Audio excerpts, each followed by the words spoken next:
Hello, kids. Class 7. Have you watched my previous video? This is the second and the last part of my video, English Literature, Chapter 3rd, Determination and Persistence for the Student of Class 7th. Should I recall it? It is the story of John Roebling and the Brooklyn Bridge in New York, USA. We have gone through the first part and we found that father of Washington expired in an accident. He himself also got injured. Now, the next part. As he lay on his bed in his hospital room, to whom we were discussing, it was the son of John Roebling, that is Washington. वो hospital में थे with the sunlight streaming through the windows. A gentle breeze blew the filmy white curtains apart, and he was able to see the sky and the tops of the tree outside for just a moment. Hospital के bed पर पड़े पड़े क्या देख रहे हैं? Window से धूप अंदर आ रही है, बहुत ही सुंदर हल्की हवा भी अंदर आ रही है और वो कर्टन्स पर पड़ रही है, जैसे बहुत ही सुंदर प्रकृति की शोभा दिख रही है. It seemed that there was a message for him not to give up. ऐसा लग रहा था कि प्रकृति उनको एक संदेश देना चाहती है कि अपनी उम्मीदों को न छोड़े. Not to give up. You should continue. Suddenly an idea hit him. अचानक उनके मन में एक विचार आया. All he could do was move one finger and he decided to make the best use of it. इनकी कंडीशन ऐसी हो चुकी थी कि ये बहुत ही मेहनत से मात्र एक ही फिंगर को मूव करा पा रहे थे, बॉडी रिस्पॉन्स नहीं कर रहा था. By moving this, he slowly developed a code of communication with his wife. अपने एक फिंगर को हिलाते हुए इन्होंने अपनी एक अलग भाषा तैयार की, कोड ऑफ कम्युनिकेशन.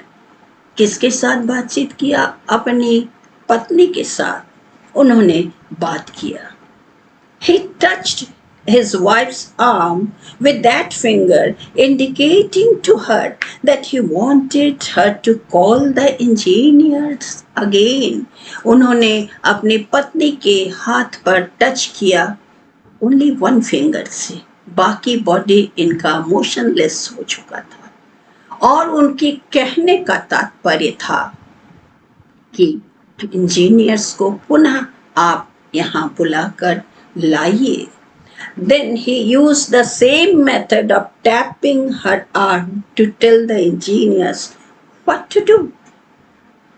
फिर इसी पद्धति से अपने एक फिंगर से वो अपनी पत्नी पर टैप करता और कहना चाहता कि मैं किस परियोजना की तरफ इस पर बढ़ाना चाहता हूँ. It seemed foolish, but the project was underway again. यूं तो देखने से ये मूर्खता भरा कदम था, क्योंकि ओनली वन फिंगर से आप एक ब्रिज के कंस्ट्रक्शन का अनुमान नहीं लगा सकते. बट इस व्यक्ति ने अपनी पत्नी के हाथों पर टैप करते हुए ब्रिज कंस्ट्रक्शन का कंप्लीट आइडिया इंजीनियर तक पहुंचाने का कार्य किया। For 13 years, Washington tapped out his instruction with his finger on his wife's arm until the bridge was finally completed. 13 years तक वॉशिंगटन ने इसी पद्धति से अपनी पत्नी के हाथ पर फिंगर से टैप करते हुए डिफरेंट इंस्ट्रक्शन को इंजीनियर्स तक पहुंचाया और इस कार्य को पूरा किया।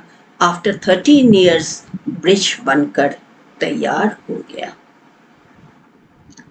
Today the spectacular Brooklyn Bridge stands in all its glory as a tribute to the trim of one man's indomitable spirit and his determination not to be defeated by circumstances. आज ये ब्रुकलिन ब्रिज शान से खड़ा है और ये बताता है कि एक व्यक्ति जो कि शरीर से अपंग हो गया था परंतु मस्तिष्क से पूरी तरह सचल था और उन्होंने अपने एक फिंगर से अपनी पत्नी के हाथ पर टैप करते हुए इतने बड़े कार्य को संपन्न कराया। It is also a tribute to the engineers and their teamwork. जितने इंजीनियर इसमें कार्यरत थे उन्हें और उनके कार्य को सब एक साथ मिलकर जो टीम वर्क किए इसे भी सम्मान देना चाहिए। And to their faith in a man who was considered mad by half of the world. उन लोगों ने उस व्यक्ति पर विश्वास किया जिसे विश्व की आधी जनता मस्तिष्क विकृत मानते थे। उन्हें पागल की संज्ञा प्रदान करते थे। It stands too as a tangible moment to the love and devotion of his wife, who for 13 long years patiently decoded the message of her husband and told the engineers what to do. तो यह उनकी पत्नी का भी बहुत बड़ा सहयोग प्रतीत हुआ जिन्होंने 13 years तक अपने पति के इंस्ट्रक्शन को डिकोड किया और इंजीनियर्स को इंटरप्रेट किया ताकि वो भली भांति कार्य कर पाए। Perhaps this is one of the best example of a never say die attitude that overcomes a terrible physical handicap and achieves an impossible goal. संभवतः यह एक असंभव लक्ष्य की प्राप्ति के लिए उनकी शारीरिक क्षमता न रहने के बावजूद इस कार्य को सफल बनाना सर्वोत्तम उदाहरण है।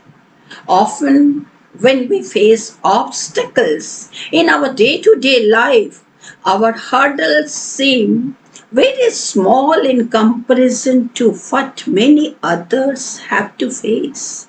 यदि हमारे दैनिक दिनचर्या में कई बाधाएं आ जाती हैं तो हमें घबरा कर रुकना नहीं चाहिए।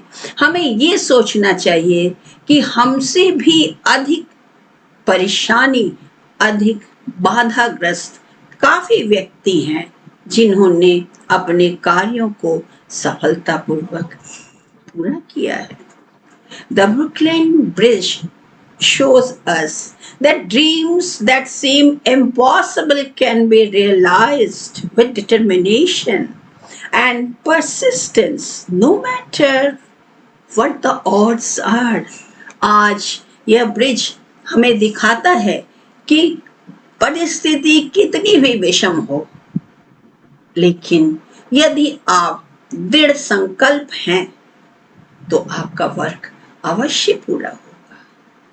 Thank you. This is the story and the inspiring story.